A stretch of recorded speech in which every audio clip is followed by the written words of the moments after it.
आज हम IS 694 2010 के हिसाब से एडिशनल एजिंग टेस्ट करने की विधि बता रहे हैं।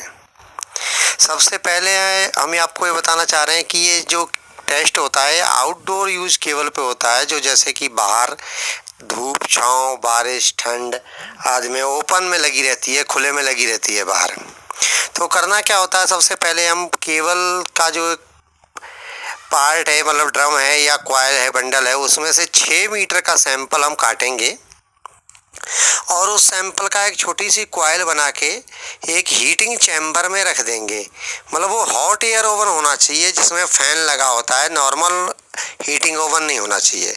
और उसका जो टेम्परेचर है वो हम 80 ± 2 डिग्री सेंटीग्रेड यानी कि 80 डिग्री सेंटीग्रेड पर रखेंगे और इसको 168 आवर 168 घंटे यानी कि 7 दिन के लिए उसमें रख देंगे हम। 7 दिन कंप्लीट होने के बाद तुरंत उसको निकालेंगे और हॉट वाटर बाथ में उबलता हुआ पानी, यानी कि जिसका टेम्परेचर 100 डिग्री के आसपास हमें करीब रखना पड़ेगा, जिसमें पानी उबलता रहे, उसमें 8 घंटे के लिए सैंपल को डाल देंगे। मतलब उस टाइम में विशेष ध्यान रखना है कि केबल के दोनों एंड 200 mm के अप्रॉक्स बाहर निकले होने चाहिए, केबल के अंदर पानी नहीं जाना चाहिए। और 8 घंटे उबलते हुए पानी में डालने के बाद तुरंत उसको निकाल करके फिर 27 डिग्री टेम्परेचर ±2 यानी कि रूम टेम्परेचर जिसको हम बोलते हैं, उस पानी में इसको 16 घंटे के लिए डालना है।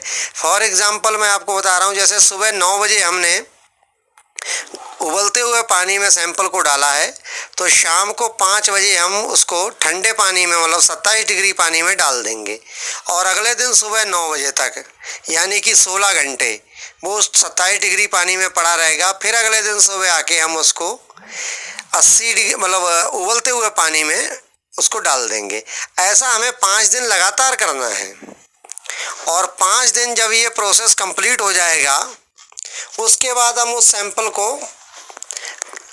जो 6 मीटर का टुकड़ा होगा, उसका 1 मीटर + 5 मीटर 2 भाग में काट लेंगे। इसके लिए हम इंची टेप यानी कि मेजरिंग टेप का सहारा लेंगे और जो 5 मीटर वाला सैंपल होगा उसको 60 ± 3 यानी 60 डिग्री ±3 डिग्री के गर्म वाटर बाथ में रखेंगे। वाटर बाथ में रखने के बाद करीब घंटे भर के लिए करीब उसको हम उसमें रख लेंगे। उसके बाद हम उसमें 3 kV AC high voltage 5 minute के लिए अप्लाई करेंगे। यानी कि जो हाई वोल्टेज टेस्ट करते हैं जैसे हम रूटीन में, सेम उसी तरीके से, या जैसे हम कह लें वाटर इमर्शन टेस्ट भी हम करते हैं, उसी तरीके से हम इसको करेंगे। एक तरीके से 3 kV पे 5 मिनट के लिए वाटर इमर्शन टेस्ट टाइप हो जाएगा।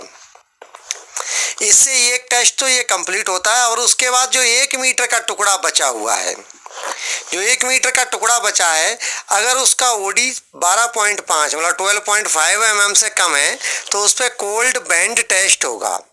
उसमें सैंपल को और उसके 10 गुना ओडी का मिनरल को हम कंडीशनिंग चैम्बर, जिसको कोल्ड चैम्बर कहते हैं, उसको -15 ± 2 डिग्री पे सेट करके हम उसमें ऑपरेटर सहित 2 घंटे के लिए रखेंगे और उसके बाद उस मैंड्रल और केबल के टुकड़े को निकालकर मैंड्रल के ऊपर उसके टर्न्स लगाएंगे। इस पूरी प्रक्रिया के लिए हमें IS 10810 यानी कि 10810 पार्ट 20 को फॉलो करना है। उसमें जो पूरी विधि लिखी हुई है उस प्रॉपर विधि के साथ इसको करना है। अगर सैंपल की ओडी 12.5 mm से ज़्यादा है तो उसका कोल्ड इम्पैक्ट टेस्ट होगा। इसमें हम कोल्ड इम्पैक्ट ऑपरेटर्स को और सैंपल के टुकड़े को -5 ± 2 डिग्री सेंटीग्रेड में 2 घंटे के लिए रखेंगे। उसके बाद 300 mm हाइट से उसको कोल्ड इम्पैक्ट को गिराना है और उसमें कोई क्रैक नहीं होना चाहिए।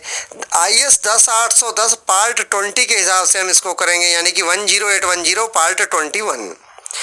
इसमें से दोनों में से कोल्ड बैंड या कोल्ड इम्पैक्ट में से एक ही टेस्ट होगा। अगर ओडी 12.5 mm से कम है तो कोल्ड बैंड होगा और 12.5 mm से ऊपर है तो कोल्ड इम्पैक्ट होगा। अब इन हाई वोल्टेज टेस्ट और कोल्ड बैंड या कोल्ड इम्पैक्ट दोनों टेस्टों में अगर केबल पास होती है तो हम इसको पास मानेंगे। धन्यवाद।